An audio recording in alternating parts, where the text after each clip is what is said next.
What else is in here? Ooh, a J roller. Cool. Found a J roller. Yeah. What's that thing? Ooh, it's a concrete thingy. We're putting grooves in concrete. Cool.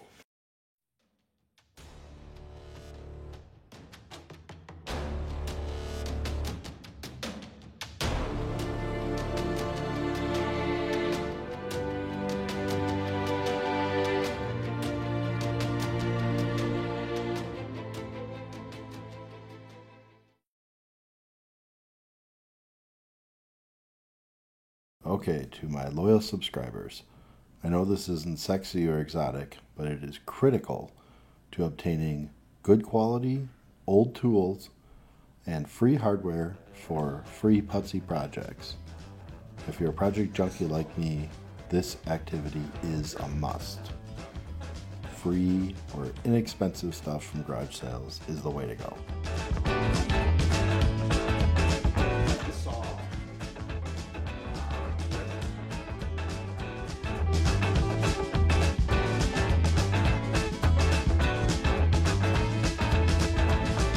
That guy in a little coat.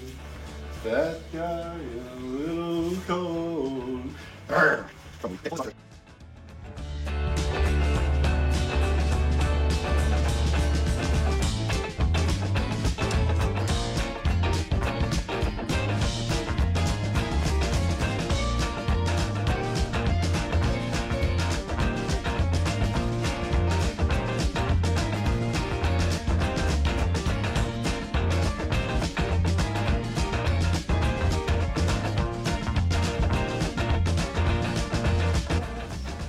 $1.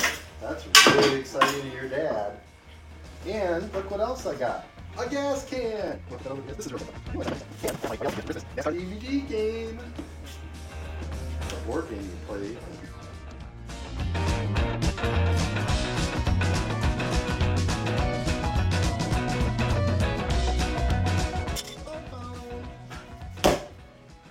I got 2 basketballs. Should we put air in them? Where's the other?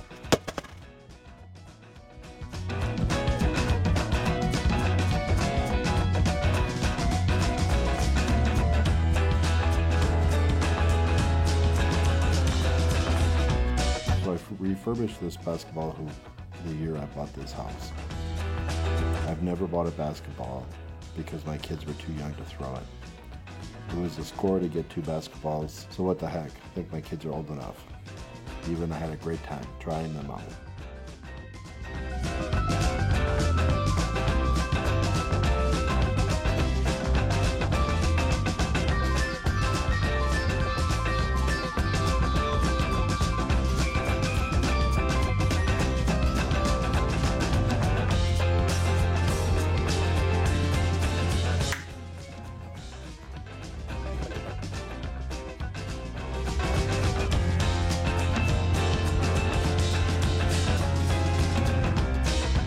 First true step in garage sale processing is to keep all the trash in the trash.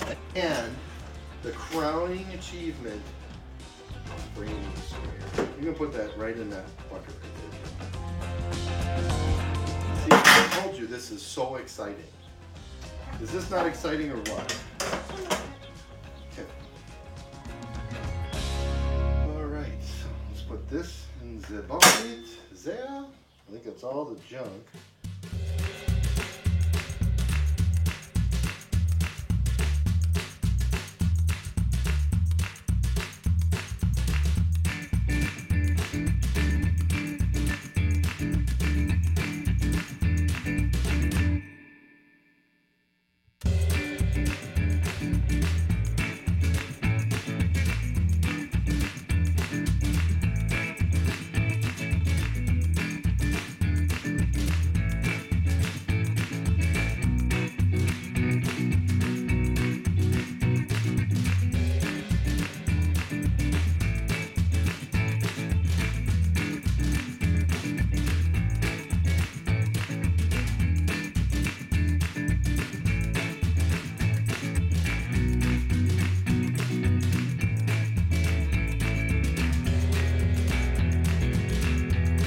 So here's where the real quote-unquote fun starts. All this sorting you see in time-lapse took me about 2 hours in reality. Again, it's critical to pick through bags and bags of hardware for stuff that I know I need, and the rest is trash. What you can't see in this video is there's a trash can over my left shoulder. Every time I find something that's obviously junk and large, I just throw it right in the can. My goal here is to pick out hardware I already have or unique stuff that I might need someday. I have a large amount of containers full of odds and ends, and it's critical for exploring my imagination when I want to build a weird putsy project or just have a little fun with tools.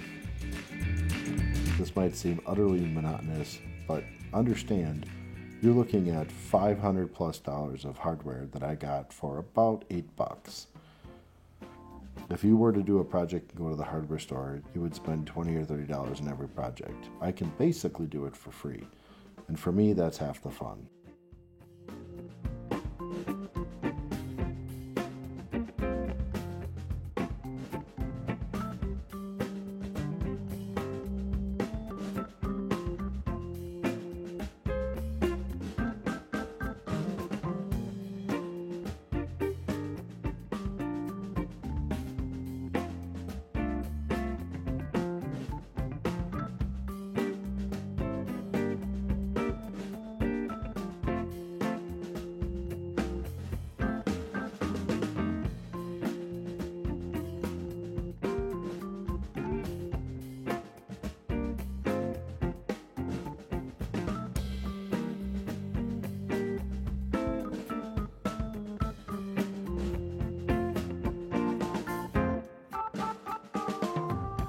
Another classic tool/life lesson here: never put your beverage on the work surface. It always gets knocked over. I have a couple of high up shelves above my bench and elsewhere in the shop for putting my drinks because they won't get bumped there.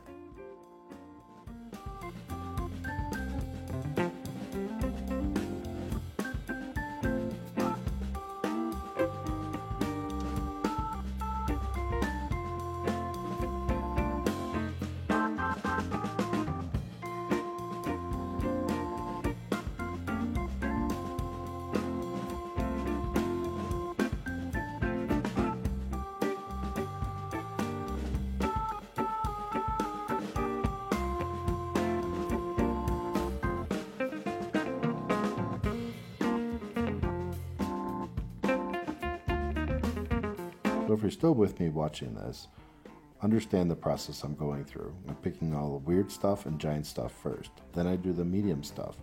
Then I do the smaller stuff. And I just keep going and going and going until all I have left is flatheads and bent stuff and stuff I know I won't need, etc., etc. Eventually you get down to a pile that you just don't care about, and that gets dumped in the trash.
So now we're in the final stretch here. I've got over 100 of these little bins I bought at Menards, and I'm loading them up with all the weird hardware I picked up. The one thing I don't keep in general is standard size screws, because I prefer to buy them in 5-pound bags. Brand new screws that I know aren't stripped or anything else like that. What I'm looking for is weird stuff like springs or large bolts or things that cost a lot or are obscure and hard to obtain.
The other reason I shot this video, as boring as some may find it, is I wanted to demonstrate how you get a lot of stuff in a small shop.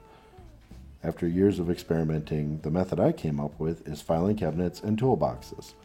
Both are pretty cheap and easy to obtain. I pull out toolbox after toolbox that everyone has a specific topic. Things I don't get to very often, but when you need something, I know right where to go.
This toolbox full of hole saws I actually made 5 or 6 months ago.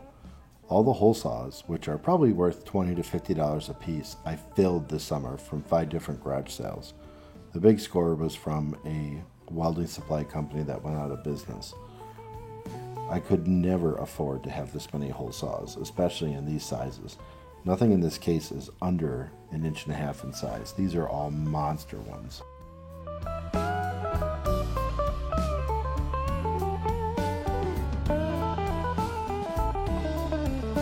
So in summary here, when asked, why are you buying all this stuff? The answer is, what couldn't you do with it? In my mind, it just lets me explore any crazy idea I have.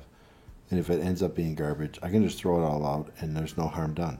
For me, the thrill is the hunt. You go to older neighborhoods with older people. The ideal garage sale is grandpa passed away or the older couple is downsizing and they need to get rid of all of his stuff. A lot of people go crazy over the big shop tools, but the real score is in small hand tools and hardware, and that's what I'm always looking for. Big shop tools are best looked for on Facebook Marketplace or stuff like that, auctions. It's the little things that really are the cost driver, and that's what I'm always hunting for. So I hope you learned something today, and I look forward to seeing you on the next one. Thanks for watching.